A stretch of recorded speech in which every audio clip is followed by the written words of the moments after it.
은퇴하면 편해질 줄 알았다. 대부분의 사람들이 그렇게 믿고 살아간다. 평생을 직장에 다니며 일하고 월급에서 빠져나가는 국민연금과 세금도 미래를 위한 준비라고 여겼다. 적어도 은퇴 후에는 안정된 삶이 펼쳐지리라 기대했던 것이다. 하지만 실제로 은퇴를 맞이한 사람들 중 많은 이들은 은퇴 첫 해부터 예상치 못한 현실 앞에서 당혹감을 감추지 못한다. 특히 가장 큰 충격으로 다가오는 것은 바로 세금이다. 연금은 분명히 받기 시작했지만 손에 쥔 돈보다 국가에 다시 내야 하는 돈이 더 많아질 줄은 미처 몰랐기 때문이다. 세금을 내야 한다는 건 알고 있었지만 그 규모와 구조는 대부분이 은퇴한 후에야 체감하게 된다. 누구도 알려주지 않았고 어디서도 제대로 설명받지 못했던 현실. 오늘 이야기할 3명의 은퇴자는 바로 이런 충격적인 현실을 겪은 이들이다. 그들의 이야기를 통해 은퇴 후 세금의 진실을 마주해보자. 첫 번째 사례는 61세에 정년퇴직한 공무원 이재윤 씨의 이야기다. 이 씨는 30년 넘게 공직에서 일하며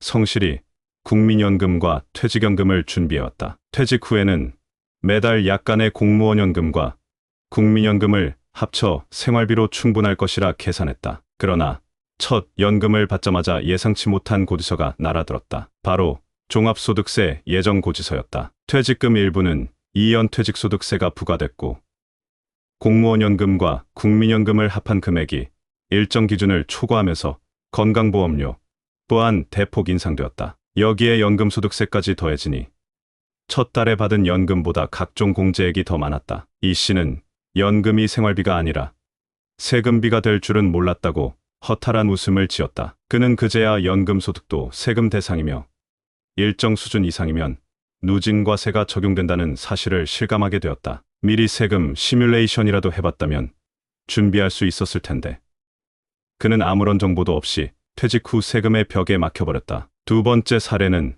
은퇴 전 자영업자로 일했던 김미자 씨의 이야기다. 김 씨는 음식점을 운영하다 60세를 기점으로 가게를 정리하고 자녀들과 함께 조용한 노년을 보내기로 했다. 하지만 국민연금 외에는 별다른 고정 수입이 없었기에 임대 수익을 목적으로 작은 상가 하나를 분할 매입한 것이 화근이었다. 임대소득은 매달 100만 원 남짓에 불과했지만 국민연금과 합산되면서 종합소득세 과세 대상이 되었다. 더 큰 문제는 건강보험 지역가입자 자격이 되면서 발생한 건강보험료였다. 이전에는 자영업자 시절의 소득으로 책정되어 보험료 부담이 적었지만 이제는 연금소득과 임대소득을 기준으로 새롭게 산정되면서 매달 25만 원 가까운 보험료를 내야 했다. 김 씨는 국민연금에서 70만 원 받았는데 보험료 25만 원 떼고 나면 뭐가 남느냐며 정부가 노인들을 위한 제도라기보다는 세수를 위한 시스템 같다고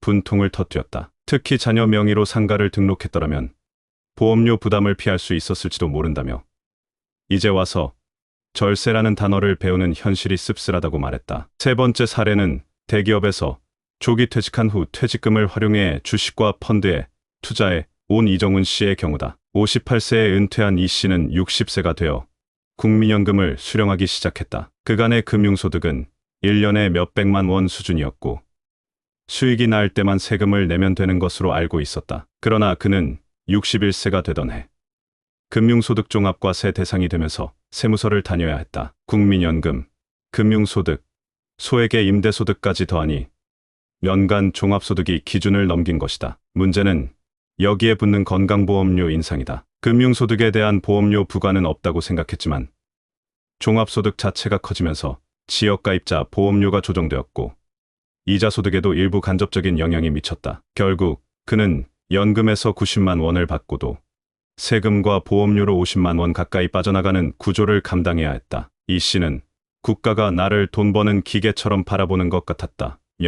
자조 섞인 한탄을 했다. 그는 지금이라도 소득 구간을 나눠 수익을 분산하는 법을 알아보고 있으며 퇴직 이후 세무 지식은 선택이 아닌 필수라고 강조했다. 이 세 사람의 이야기는 모두 다르지만 공통점이 있다. 은퇴 후 연금을 받기 시작하면서 오히려 세금 부담이 예상보다 커졌다는 것이다. 그리고 그것은 단지 소득이 많아서가 아니다. 대부분은 제도의 복잡성, 그리고 사전 정보 부족 때문이다. 연금소득도 과세 대상이라는 사실, 종합소득에는 여러 항목이 합산된다는 점, 그리고 그로 인해 건강보험료가 조정된다는 원리를 미리 알았다면 적어도 충격은 피할 수 있었을 것이다. 은퇴 후 삶은 마치 다시 시작되는 회계장부와도 같다. 지금까지는 회사가 알아서 떼주던 세금이었지만 은퇴 후에는 그 모든 계산을 스스로 해야 한다. 연금은 절대 세금을 피해가는 도피처가 아니다. 오히려 제도의 허점을 모르면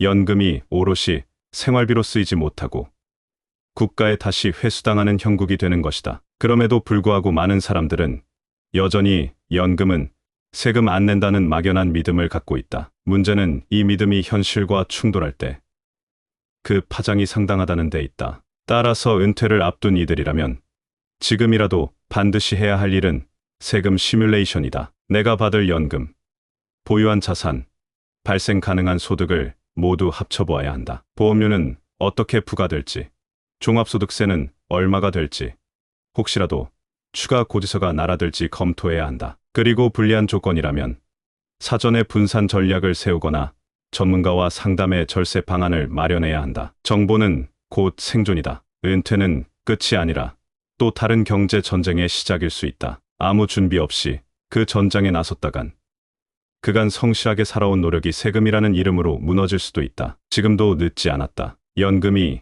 안전망이 되기 위해서는 그 아래의 세금이라는 지뢰를 먼저 파악하는 일이 우선이다. 그래야만 진짜 안정된 은퇴가 가능하다. 은퇴하고 나면 뭔가 끝날 줄 알았을 겁니다. 직장 생활도, 상사의 눈치도, 월급날 전전긍긍하는 생활도, 이제야 비로소 나를 위한 시간, 여유 있게 보내는 삶이 시작된다고 생각하셨을 수 있죠. 그런데 막상 연금을 받고 보니까요. 어라, 왜 이렇게 빠져나가는 돈이 많지 싶으셨을 겁니다. 누가 그랬답니다. 연금은 받는 게 아니라 돌려주는 거였다고. 30년 넘게 성실히 부은 국민연금.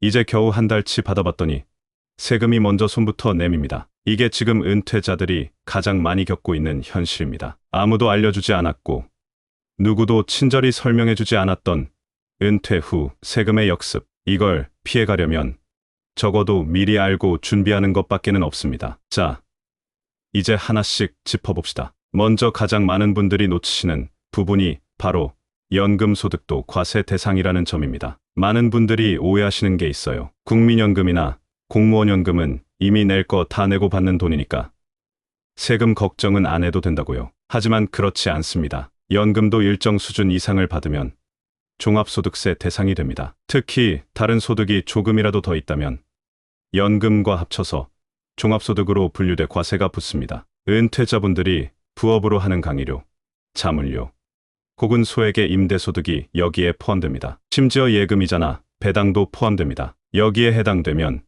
본인은 본인도 모르게 고소득 은퇴자가 되어버리는 거죠. 이게 문제입니다. 실제로 은퇴 초기에는 퇴직금이 일부 분할되어 들어오기도 하고 연금이 본격적으로 시작되면서 예상보다 소득이 많아지는 해가 생깁니다. 그때 바로 세금이 확 튀어나오는 거죠. 연금을 처음 받기 시작하는 해가 세금 첫 타격이 되는 이유가 여기에 있습니다. 두 번째로 중요한 건 건강보험료입니다. 이건 정말 많이들 놓치십니다. 직장 다닐 때는 월급에서 빠져나가니 체감이 적었겠지만 은퇴하면 지역가입자가 되고 나서 그 부담이 고스란히 피부로 느껴집니다. 연금 소득이 있는 분들은 그 금액을 기준으로 보험료가 다시 책정됩니다. 거기에다가 소액의 임대소득이나 금융소득이 더해지면 이 역시 보험료 산정 기준에 반영되기 시작합니다. 특히 지역가입자로 전환된 이후 건강보험료는 아주 복잡한 산식으로 계산되는데 이 안에 재산, 소득, 자동차 보유까지 다 들어갑니다. 결국 연금이 많을수록 다른 자산이 있을수록 보험료가 기하급수적으로 불어날 수 있는 구조인 겁니다. 이건 어느 날 갑자기 통보 형태로 날아오기 때문에 많은 분들이 당황하십니다. 내가 뭘 잘못했나 싶을 정도로 억울하죠. 하지만 제도적으로 보면 정부 입장에서는 모든 소득과 자산을 반영해서 보험 재정을 충당하려는 계산이 깔려 있는 겁니다. 그래서 은퇴 전에 꼭 체크해야 할 게 내가 은퇴 후 지역가입자로 전환될 때 건강보험료가 얼마나 될 것인가입니다. 세 번째는 소득, 구간에 따른 세율입니다. 이건 아주 기본적인 원리인데 은퇴 후에는 예전보다 소득이 줄어들 거라 생각해 세금도 당연히 줄어들 거라고 여기는 분들이 많습니다. 그런데 그 소득이 특정 구간을 살짝만 넘어가도 누진세 구조 때문에 세금이 크게 늘어날 수 있습니다. 예를 들어 연금 소득이 1200만 원을 초과하거나 금융소득이 2000만 원을 넘게 되면 갑자기 세금 부담이 확 늘어납니다. 한 푼이라도 넘으면 전부 다 높은 세율이 적용되는 게 아니라 초과분에만 적용되긴 하지만 그 차이가 꽤 큽니다. 그래서 어떤 분들은 일부러 연금 수령을 이연하거나 금융상품을 분산시켜 수익을 특정 해에 몰리지 않도록 조정하기도 합니다. 이를 소득 분산 전략이라고 부릅니다. 은퇴 후 세금 전략에서 가장 기본이 되는 개념 중 하나입니다. 일정 수준 이상의 연금이 들어온다면 그 외의 수익은 최소화하거나 분산시켜야 전체 세금 부담이 줄어들 수 있는 거죠. 이게 실질적으로 생활비에 얼마나 영향을 미치는지를 아는 사람만이 미리 준비할 수 있습니다. 이쯤 되면 그래서 나는 어떻게 해야 하는데?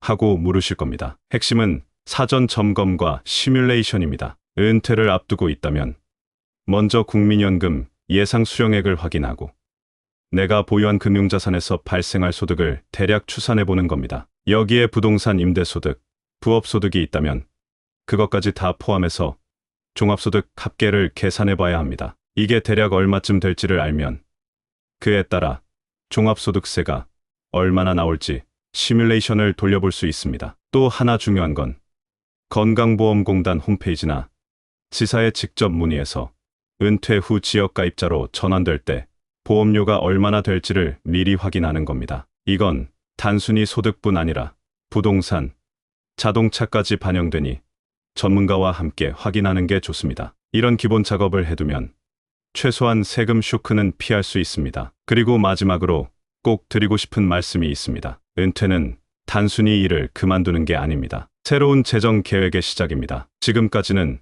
회사가 알아서 해줬던 세무, 회계, 보험 관련 사항들을 이제는 내가 직접 챙겨야 하는 구조가 된 거예요. 국가나 제도가 해줄 거라는 막연한 기대는 이제 접어야 할 때입니다. 현실은 굉장히 냉정하고 작은 소득 하나에도 과세와 부과가 들어오는 세밀한 시스템입니다. 이런 시스템 안에서 내가 제대로 정보를 갖고 전략을 세우느냐 아니면 그냥 막연히 맡겨두느냐에 따라 은퇴 후 삶의 질은 극명하게 갈릴 수밖에 없습니다. 아마도 지금 이 글을 읽고 있는 분들 중엔 나도 이제 곧 은퇴인데 하며 막연한 불안함을 느끼시는 분들도 있을 겁니다. 괜찮습니다. 지금이라도 알면 됩니다. 지금이라도 세무 상담 한번 받아보시고 보험료 산정 기준 확인해 보시고 연금 수령 전략 다시 짜보시면 됩니다. 중요한 건 은퇴를 새로운 출발점으로 보고 그 출발선에 설 준비를 제대로 하느냐입니다. 우리 모두가 일평생 일한 대가를 제대로 누릴 수 있으려면 준비는 지금부터입니다. 이건 누구도 대신해주지 않기에 오롯이 본인의 몫이라는 걸 잊지 마셔야 합니다. 앞으로 펼쳐질 인생 후반전이 더 나은 삶이 되기를 진심으로 응원합니다.